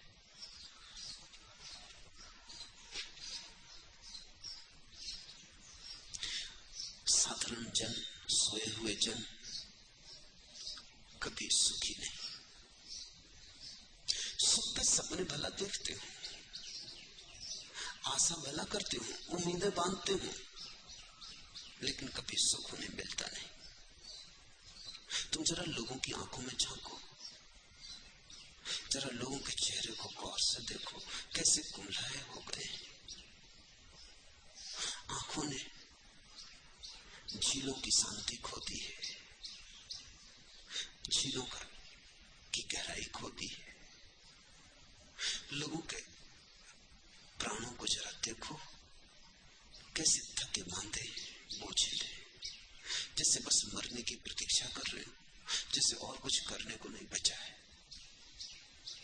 तुम लोगों में जीवन की गुनगुनाहट न पाओगे, न जीवन के झरने का कलकल ना सुनोगे। तुम उनके पास बैठ के कितना ही कान लगा के सुनो, कुछ भी तुम्हें सुनाई न पड़ेगा। कभी कभी आंसू की टप टप हो सकती सुनाई पड़े, कभी हो सकता है कि उनकी उदासी तुम्हें भी छू ले, मगर और कुछ तुम न सुनोगे। मैंने सुना है मुल्ला नसरुद्दीन दीवार से कान लगा के बैठा था, एक मित्र मिलने आया था। उसने पूछा क्या सुन रहे बड़े मियां? उसने कहा तुम भी सुनो। वो आदमी भी कान लगा के सुनने लगा। 5-7 मिनट बीत गए, उसे कुछ सुनाई नहीं पड़ा। उसने कहा कुछ सुनाई नहीं पड़ता। उसने कहा क्या खाप पड़ेगा, 30 साल से हम सुन रहे हैं, हम को नहीं सुनाई पड़ा, तुमको क्या 5 मिनट में सुनाई पड़ जाए? तुम आदमियों के पास कान लगा के बैठो, कुछ भी सुनाई ना पड़े, कोई संगीत नहीं। जीवित भी है इसका भी भरोसा न होगा। हाँ, थोड़ी खटर पटर कारखाने की चलती है, वो चलती है, हृदय की आवाज चलती है, सांस चलती है, खटर पटर कारखाने की, मगर मालिक घर में है कुछ पता नहीं चलता। मुर्दे के पास बैठो कि जिंदा के पास बैठो, तुम दोनों को मुर्दा पाओगे। इसलिए तो जीसस ने कहा है, एक शिष्य का बाप मर गया, किसी ने आके खबर दी और शिष्य ने कहा कि मुझे जाने दे, जाऊं मैं अपने पिता को दफनाऊं। जीसस ने कहा छोड़ भी, तू फिक्र छोड़, गांव में बहुत मुर्दे हैं, वो दफना लेंगे। इस काम के लिए जिंदा आदमी को जाने की जरूरत नहीं, तो काम मुर्दे ही कर लेंगे। गांव में बहुत मुर्दे हैं, लेट द डेड बरी द डेड, मुर्दों को ही दफना लेने दे, तू क्यों फिक्र करता है? बड़ा हिम्मत का युवक रहा होगा, हंसा। उसने कहा कि बात तो ठीक है, ये काम तो वही लोग कर लेंगे। नहीं गया। जिसने कहा तू मेरे पीछे आ, छोड़ मौत की बातें, हम परम जीवन को खोजने चले।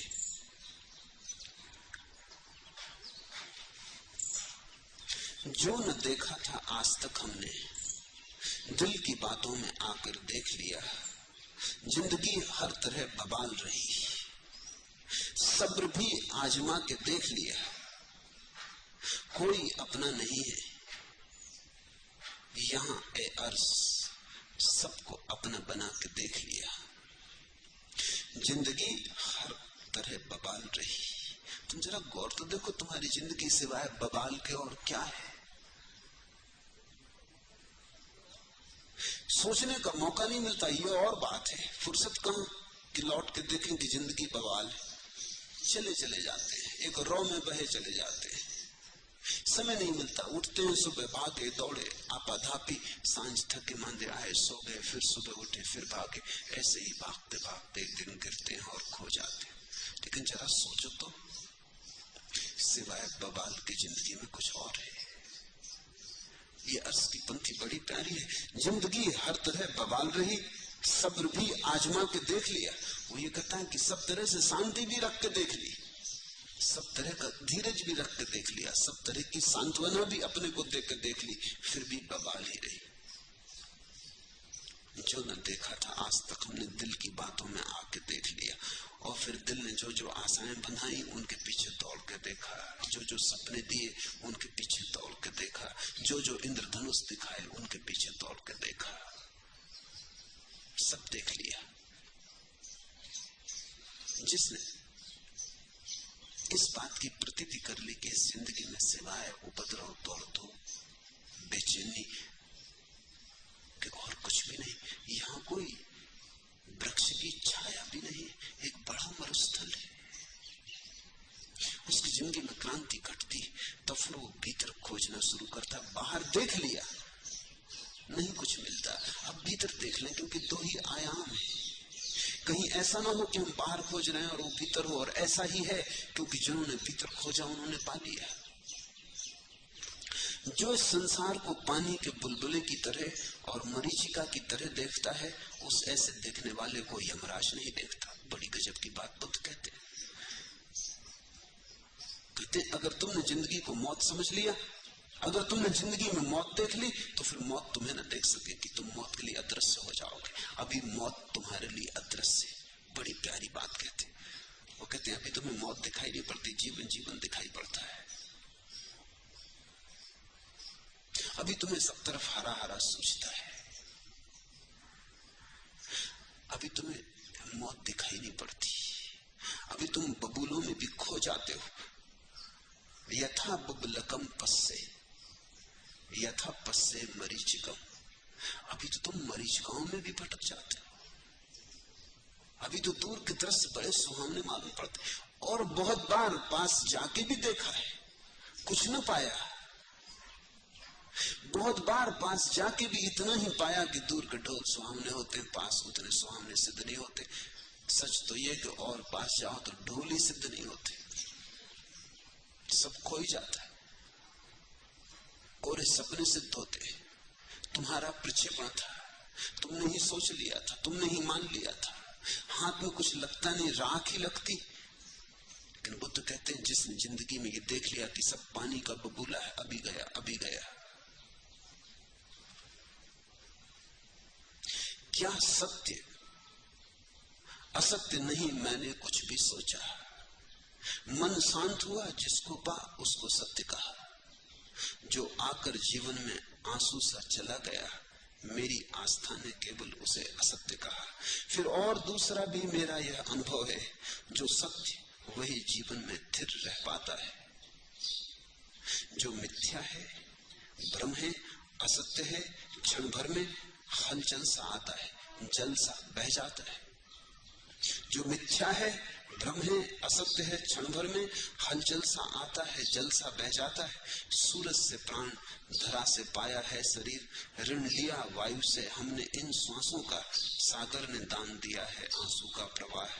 नभने सूनापन विकल मधुर उच्छ्वासों का, जो जिसका है उसको उसका धन लौटा कर, मृत्यु के बहाने हम ऋण यही चुकाते। इसको ही कोई कहता है अभिशाप ताप, वरदान समझ कुछ इस पर खुशी मनाते। दृष्टि की बात है। अगर तुमने जिंदगी में मौत देख ली तो तुम्हें मौत में जिंदगी दिखाई पड़ जाएगी। अगर तुम्हें जिंदगी में जिंदगी ही दिखाई पड़ती रही तो मौत में मौत दिखाई पड़ती रहेगी।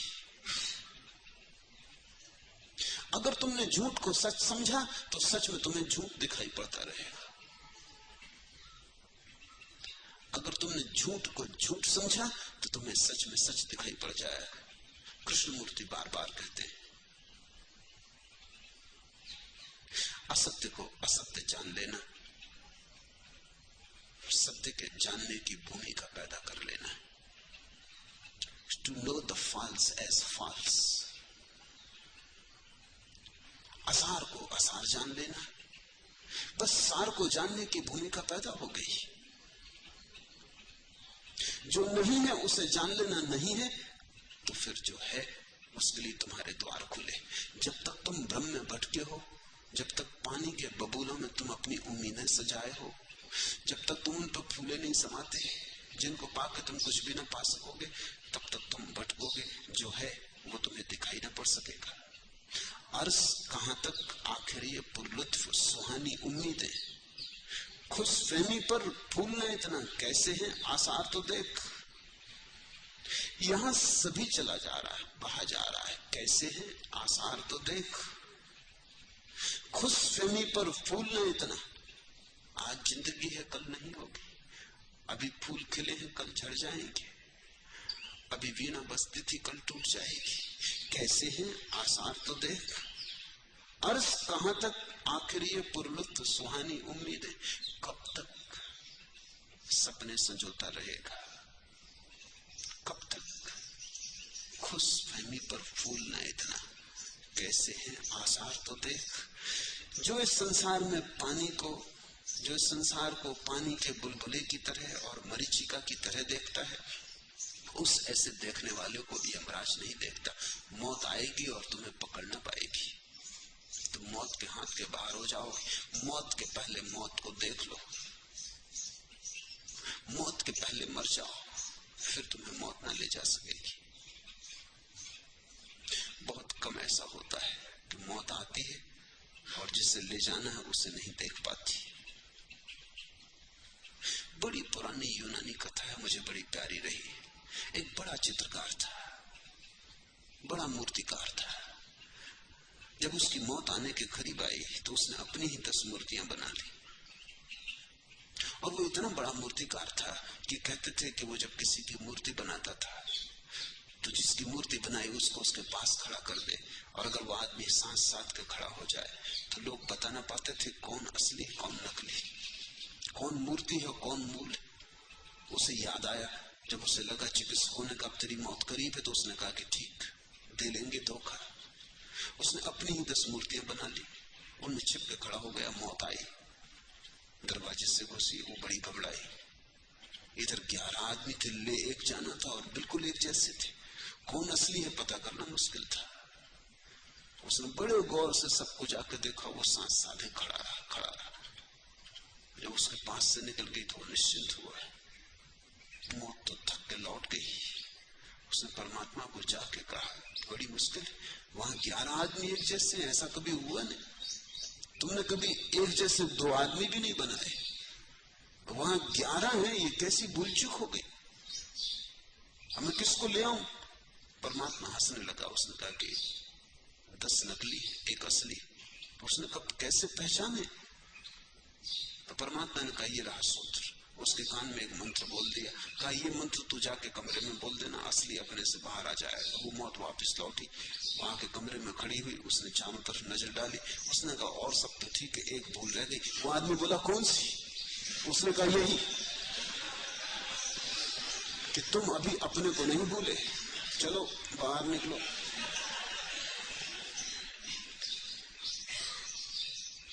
अगर तुम मिट जाओ फिर तुम्हें मौत नहीं ले जा सकती। फिर वो लाख कहे कि बड़ी भूल हो गई, एक भूल रह गई, लाख भूल रह गई।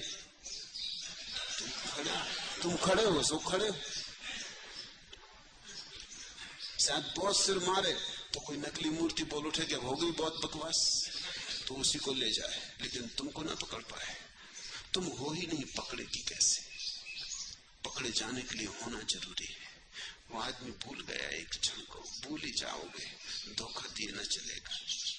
सांस साधने से न होगा काम, अहंकार गिराने से होगा। खूब साधो प्राणायाम और खूब करो योगासन, कुछ भी ना होगा। जब तक कि समर्पण न सधे, जब तक कि मौत स्वीकार न कर लो।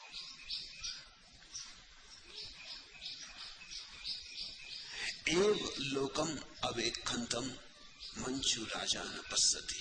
वो मृत्यु का जो राजा है फिर तुझे देख ना सकेगा। बस तू मौत को चारों तरफ देख ले, तू उसे पहचान ले तो तू उसके हाथ के बाहर हुआ। और जब तक तू उसे नहीं पहचानता है तब तक तू उसके हाथ के भीतर लाख उपाय कर, मौत आज नहीं कल पकड़ ही लेगी। आओ, आज का आखिरी सूत्र, आओ चित्रित राज रथ के समान इस संसार को देखो, जिसमें मूढ़ आसक्त होते हैं परंतु ज्ञानी आसक्त नहीं होते। एस पश्यम लोकम चित्तम राज रथुपमम यथ बाला विसिरंती नथ्य संगो विजानतम। आओ, बुद्ध कहते हैं देखो इस संसार को कैसा सजा बजा है, कैसा राग रंग है, कैसी होली चल रही, कैसी धूल गुलाल रंग उड़ाए जा रहे। जरा देखो, गौर से देखो, ये सब सपना है और ऐसा सजा है जैसे राजा का रथ सजा हो। जल्दी ही ये रंग उड़ जाएंगे, जल्दी ही सब बेरंग हो जाएगा। आओ चित्रित इस राजरथ के समान संसार को देखें, जिसमें मूढ़ आसक्त हो गए परंतु ज्ञानी आसक्त नहीं होते। तो ज्ञानी की कसौटी ये है, इतना जागे हुए हो तुम कि आसक्ति दांव पैंच नहीं चला पाती, इतने जागे हुए हो तुम कि आसक्ति घुसपैठ नहीं कर पाती, इतने जागे हुए हो तुम दिया ऐसा जला है कि अंधेरा कहां से भीतर आए, अंधेरे को आने की जगह नहीं मिलती।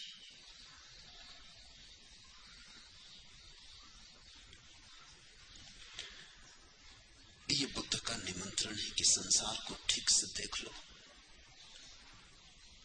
रंगीन मालूम होता है नहीं, रंगीन होने का केवल धोखा है।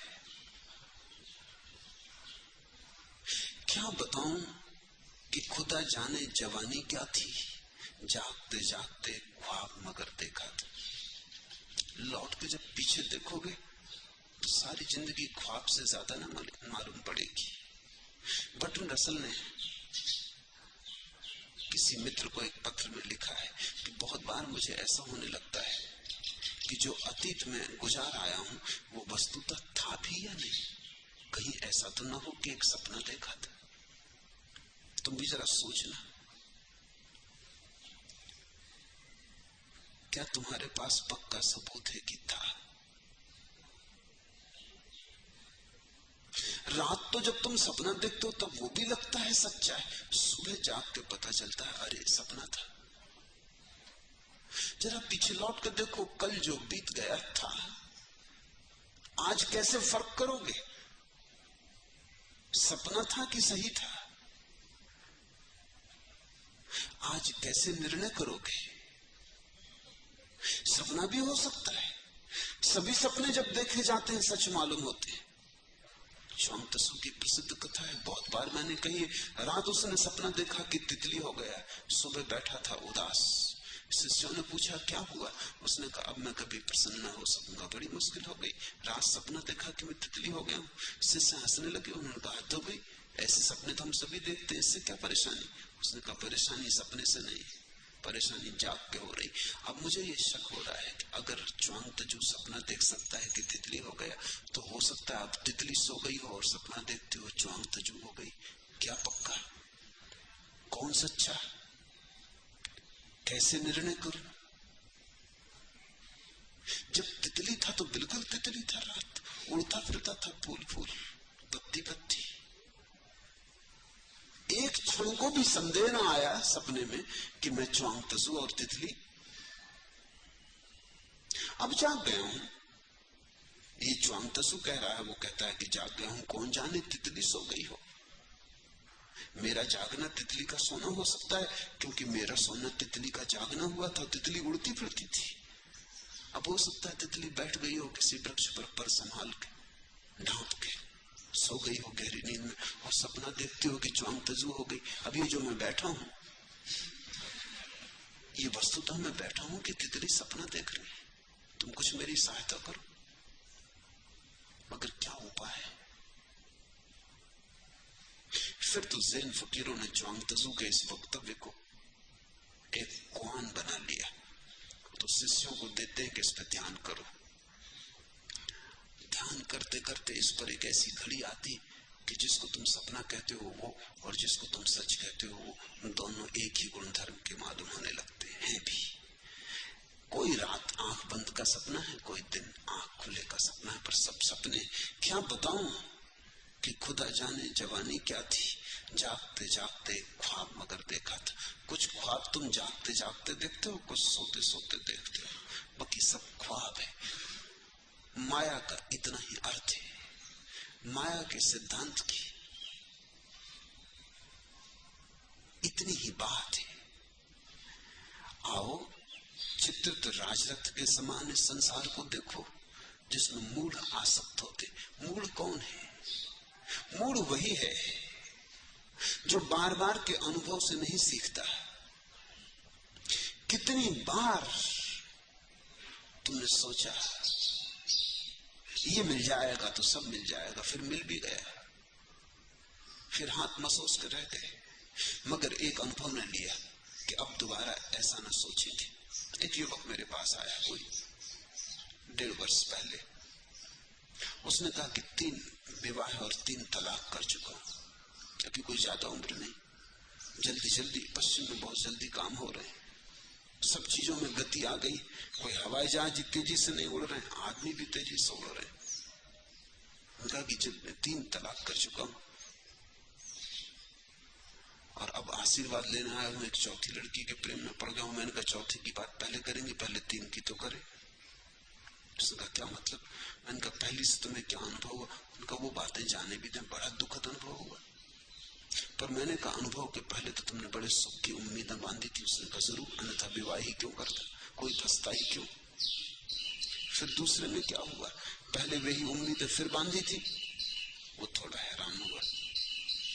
उसने कहा बांधी तो वही उम्मीदें थी, फिर टूटी। उसने कहा फिर टूटी। फिर मैंने कहा तीसरे में कैसे उलझे? वो थोड़ा उदास होने लगा। उसने कहा क्या आप मुझे आशीर्वाद न देंगे?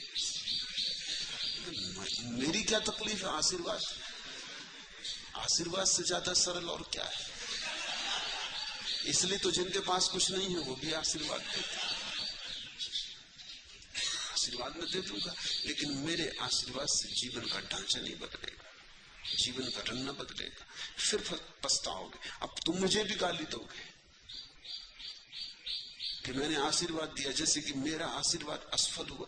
तो मुझे क्यों असफल करने के पीछे पड़े? तुम ही भोगो। जल्दी ही मेरा आशीर्वाद अभिशाप मालूम पड़ने लगेगा, फिर क्या करोगे? उसने कहा कि जो 3 बार हुआ क्या जरूरी है कि चौथी बार भी हो? जो अब तक हुआ जरूरी है कि फिर हो? मैंने कहा यही भ्रांति आदमी को भटकाए लिए जाती, यही भ्रांति उसे कभी नहीं जागने देती। वो 1000 बार गिरता है गड्ढे में, वो कहता है 1000 बार ये हो सकता है, न गिरे, निकल ही जाए।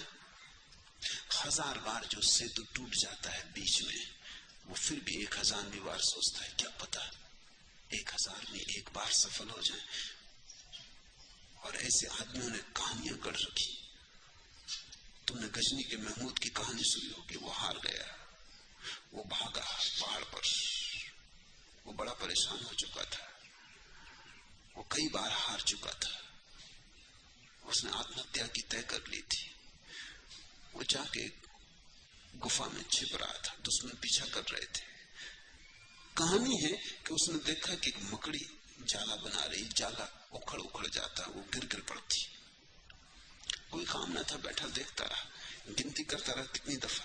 18 बार वो गिरी और 19वीं बार जाला लग गया। वो भी 18 बार हार चुका था। वो भागा निकल के।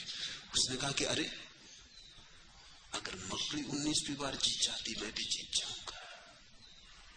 और बच्चों को ये कहानियां पढ़ाई जाती, उनसे ये समझाया जा रहा है कि घबराना मत, अनुभव से सीखना मत।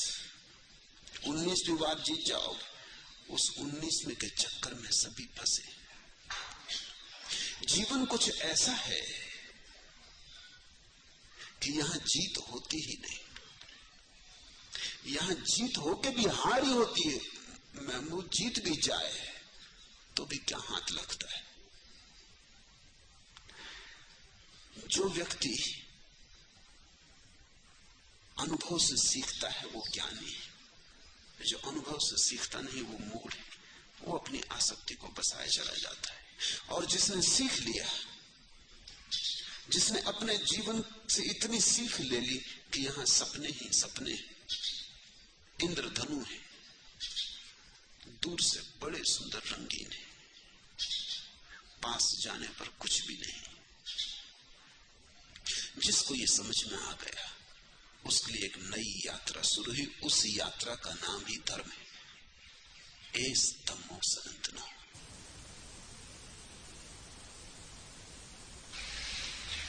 तीर पर कैसे रुकूं मैं, आज लहरों में निमंत्रण। रात का अंतिम प्रहर है, झिलमिलाते हैं सितारे, वक्ष पर युग बाहु बांधे, मैं खड़ा सागर किनारे। वेग में बहता प्रभंजन, केस पट मेरे उड़ाता, शून्य में भरता उदधि, उर की रहस्यमयी पुकारे। इन पुकारों की प्रतिध्वनि हो रही मेरे हृदय में, है प्रतिच्छायत जहां पर सिंधु का हिल्लोल कंपन। तीर पर कैसे रुकूं मैं, आज लहरों में निमंत्रण। जिसने यहाँ संसार को सपना जाना उसे दूर का निमंत्रण मिला, दूर के सागर का, फिर वो रुक नहीं सकता। तीर पर कैसे रुकूं मैं, आज लहरों में निमंत्रण। इधर सपना टूटा, नाव बंधी तैयार है, आदमी चला दूसरी यात्रा की खोज में। धर्म व्यर्थ हुआ तो आदमी संसार में उलझा है, संसार व्यर्थ हुआ तो आदमी धर्म की यात्रा पर चला। तुम जरा जाग कर देखो, उठे प्रमाद ना करे, उठे जागो, देखो, आओ, चित्रित राजरथ के समान इस संसार को देखें। मूड इसमें आसक्त होता है, ज्ञानी इससे मुक्त हो जाता है। सुनो उस दूर की प्रतिध्वनि को, दूर की पुकार को, दूर पार से जो आ रही, उस किनारे से जो आ रही। मगर ये किनारा अगर तुम्हें बहुत पकड़े हुए, इस किनारे के खिलौनों ने अगर तुम्हें बहुत उलझाया तो तुम ना सुन सकोगे। इस किनारे के खिलौने व्यर्थ हो, हाथ से छूटे, तुम जरा खाली हो तो निश्चित ही तीर पर कैसे रुकूं मैं, आज लहरों में निमंत्रण। तो निमंत्रण तुम सुनोगे, तीर पर रुक ना सकोगे। संसार यानी तीर, सागर यानी सत्य। और जब तक तुम्हें सनातन की, शाश्वत की पुकार न पकड़ ले, तब तक तुम रेत के किनारे बैठे घर घरूले बनाते रहोगे, हवाएं उन्हें मिटाती रहेंगी, तुम फिर बनाते रहोगे। बुद्ध ने कहा है, एक गांव से मैं गुजरता था, नदी के किनारे बहुत से बच्चे रेत के घर बना रहे थे। बुद्ध रुक गए, वो देखते रहे। बड़ी लड़ाई झगड़ा, बड़ा तूल तबाद, क्योंकि किसी का घर किसी के पैर की चोट से गिर जाता है, घर ही, या कोई जान के भी किसी के घर को धक्का मार देता और तोड़ने का मजा ले लेता। अकड़, अहंकार, और बच्चे लड़ते और जूझ जाते, एक दूसरे के कपड़े फाड़ दिए, मारपीट हो गई। रेत के घर। पर जब आदमी खेल खेलता है तो रेत के घर भी असली हो जाते, शतरंज के हाथी घोड़े असली हो जाते, तलवारें खिंच जाती, बड़े बूढ़ों में खिंच जाती। तो ये तो छोटे छोटे बच्चे थे। फिर बुद्ध ने कहा, मैंने देखा कि कोई स्त्री किनारे पर आई, उसने जोर से आवाज दी, कहा कि बच्चों, तुम्हारी माँ घर पे राह देख रही है, जाओ। सांझ होने लगी, सूरज ढल गया। बच्चों ने देखा सूरज ढल गया, रात होने लगी, भागने लगे अपने ही घरों को अपने ही पैरों से रौंदते हुए। फिर न कोई झगड़ा, फिर न कोई फसाद, घर का आमंत्रण आ गया और फिर सांझ हो गई, सूरज ढलने लगा, रात उतरने लगी। यही घर क्षण भर पहले झगड़े का कारण बने थे, कोर्ट कचहरी हो रही थी। यही घर क्षण भर बाद अपने ही पैरों से रौंद दिए गए। एक बार तुम्हें जगत माया है ऐसा दिखाई पड़ जाए तो फिर जो सत्य है, जो ब्रह्म है, उसकी संभावना का द्वार खुलता है। एस धम्मो सनातनो। आज इतना ही।